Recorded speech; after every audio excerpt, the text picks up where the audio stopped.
Halo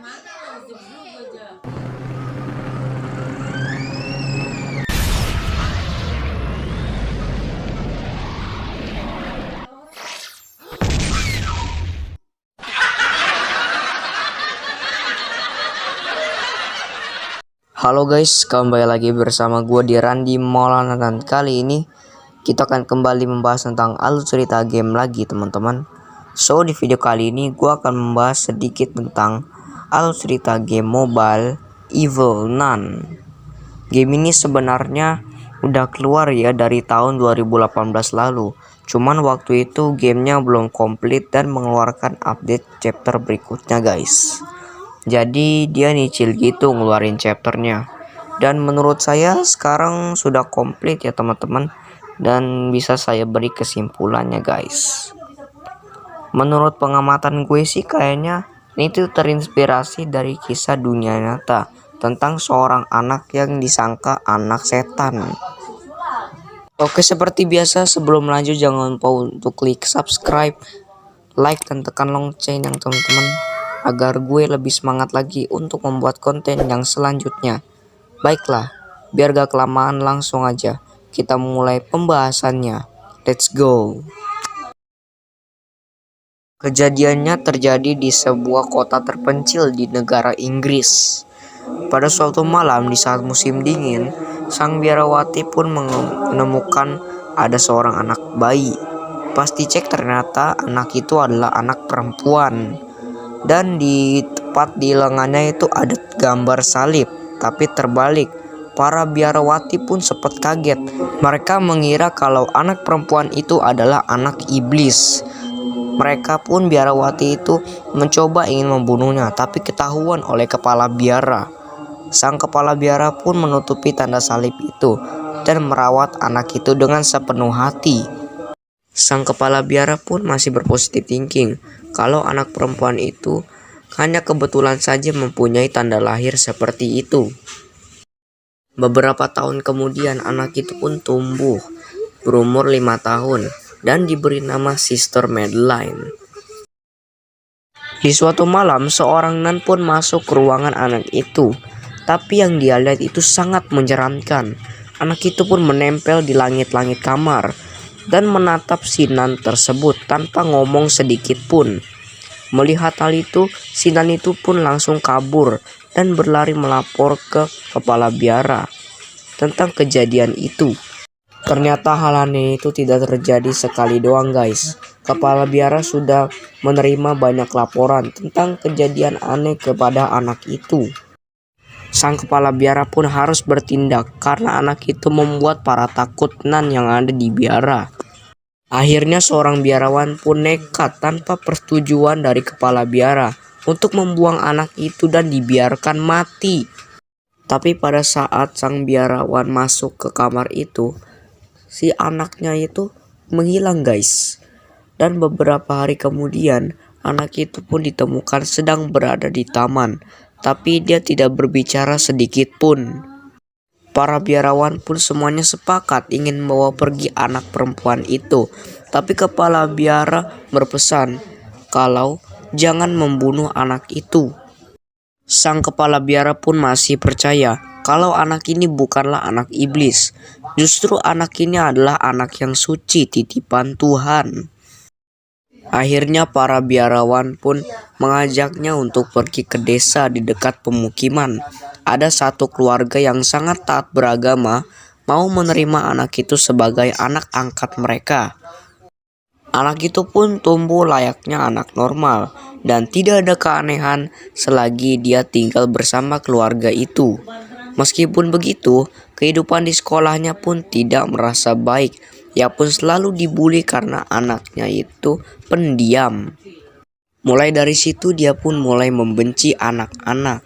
Saat sedang bermain, si anak itu pun menemukan ada sebuah topeng.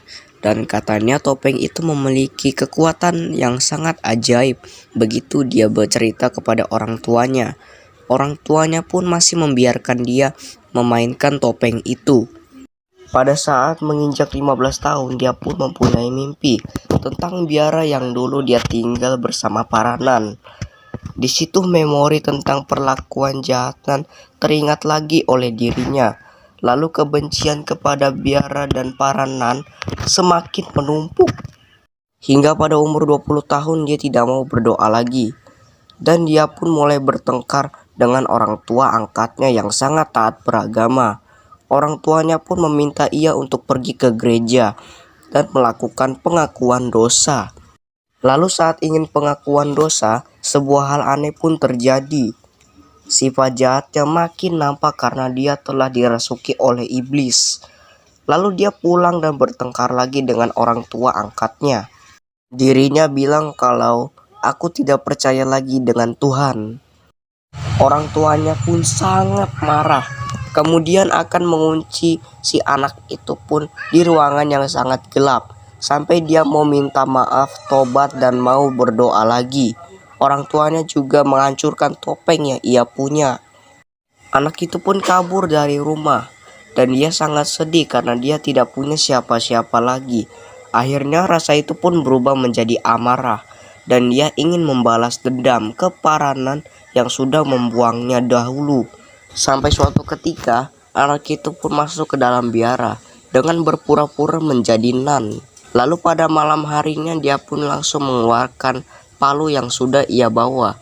Kemudian membunuh sebuah biarawati dan biarawan yang ada di biara itu.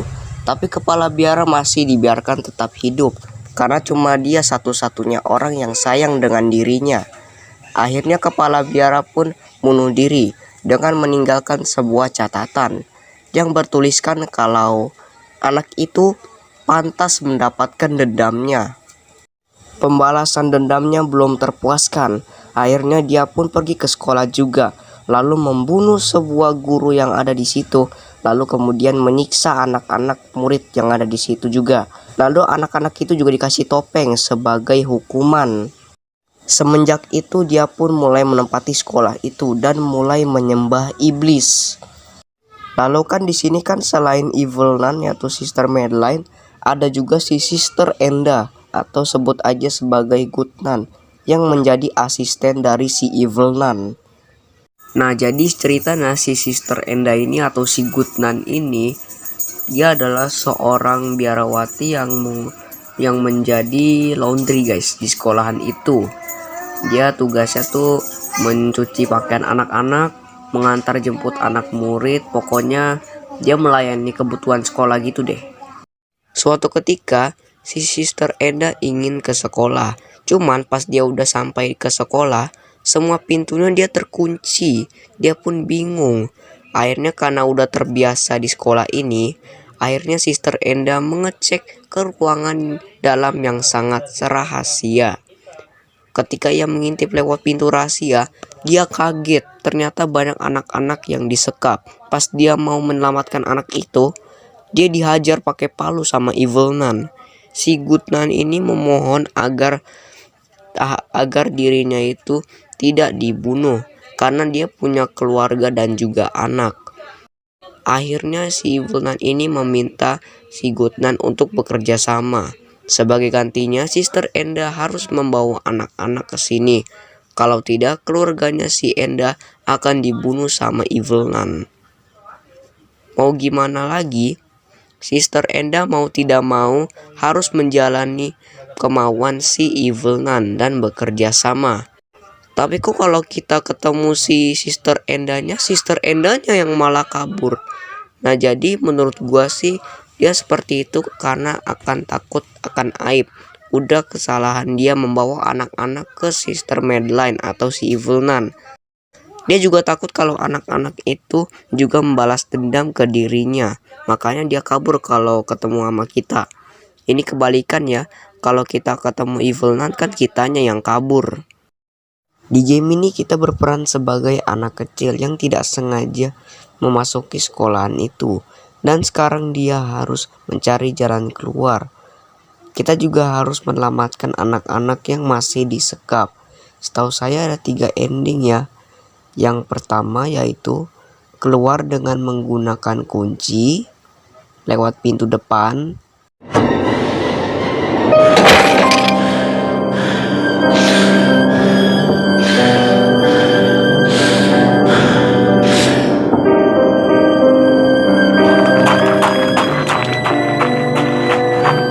2. Dengan sembunyi ikut masuk ke dalam mobil laundry dari si Enda.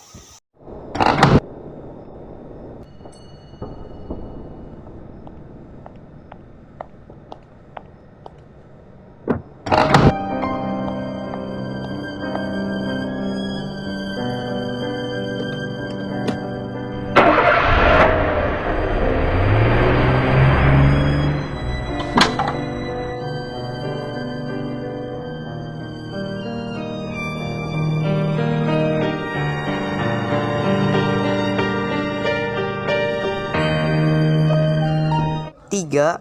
Kabur dengan balon udara bersama anak-anak yang disekap.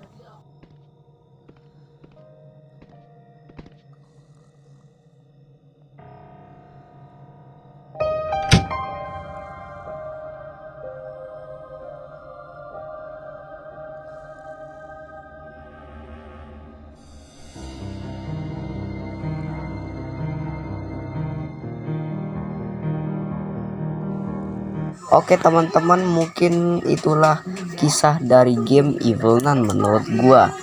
Ini berdasarkan teori yang dari game aja nih. Kalau ada yang salah-salah mohon dimaafkan ya guys. Oke guys, jangan lupa untuk di subscribe, like, dan tekan lonceng ya teman-teman, agar gue lebih semangat lagi untuk membuat alur cerita game yang selanjutnya. Oke, sampai jumpa lagi di video berikutnya dan bye bye.